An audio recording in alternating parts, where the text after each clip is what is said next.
So in this video, I would like you to talk about the difference between understanding the technical aspect of flying, could be cross country or sieve maneuvers, and then the mental aspect of it.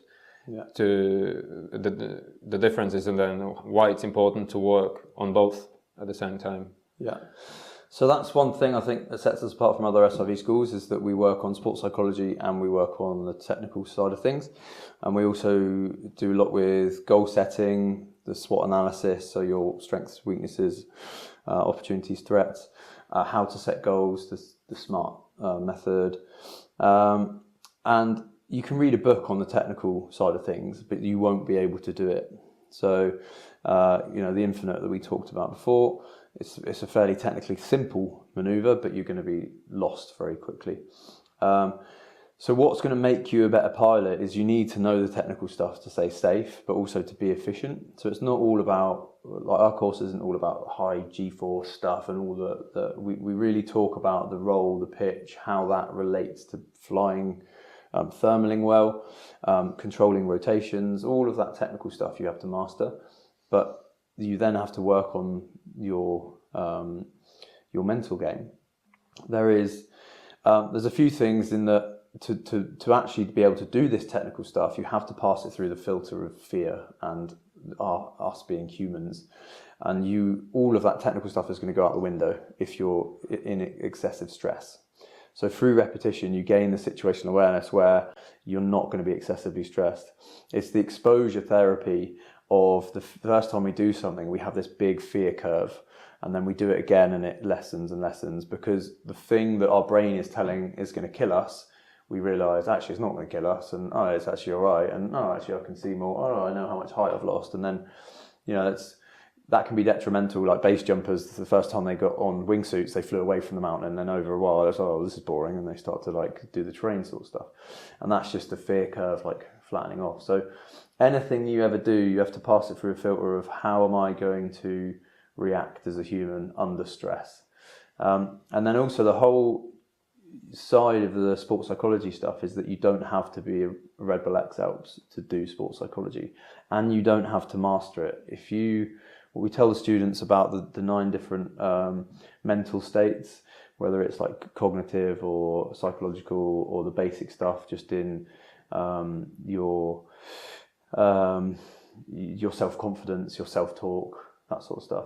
If you just have a loose understanding of that and a bit of an understanding about CBT, so cognitive behavioural therapy, if you've got some affirmations lined up for when you get scared, if you actually know your triggers, because people say, I got scared in rough air, yeah, but what is the actual point? When is the precise moment you get scared?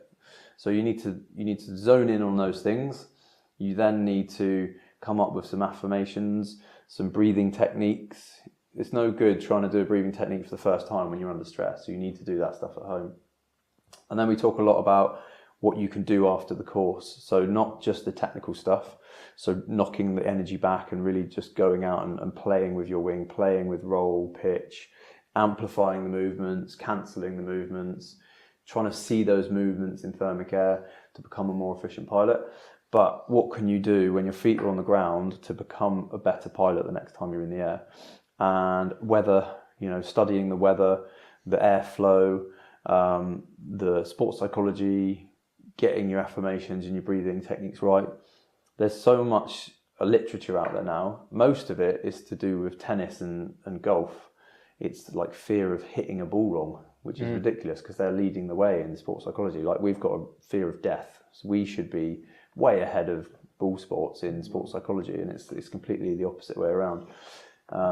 There's also finances. It's a different level of industry. So, a lot more money in it. But we can take everything that they've learned, and apply it to ourselves. So, it's a really important side that you can't just learn the technical skills, because if you then have excessive stress, which when you really need to apply those skills will be when you're having something violent happening close to the ground, and all of your training is going to go out the window if you get excessively stressed. My favourite saying in this sport is you don't rise to the level of training you've received, you descend to the level of training you've mastered.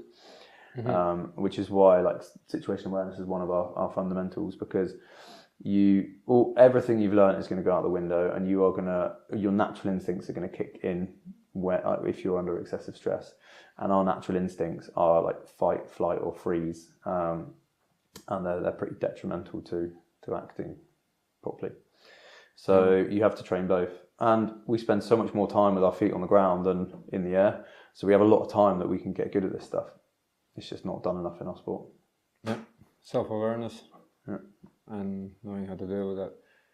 I read the book on that a bit, and also that our body our body has memory, and then once we go through stress and fearful experience, next time you find yourself in that, your body reacts to it without your brains even. So you have to, the mind has to work with the body to release the fear from the body as well. Yeah. And that came also from mainstream sports. Yeah. Tennis, baseball, like the research has been done there. Yeah. I think that is an important point, that our mind controls our emotions, and our emotions control our physical response. So if you want to react fluidly with the full brake range and to know what's going on, if you're having a negative thought, like, oh my God, I'm going to die, I've not done SIV or whatever, I don't know what I'm doing, then your emotion is going to be one of fear and anxiety, and then that is going to cause a physical response, which is going to block what you can do. So everything comes from the mind. So if we can free up that bandwidth, and we can create a more passive emotional response, then we are actually unlocking ourselves to be able to do the right thing.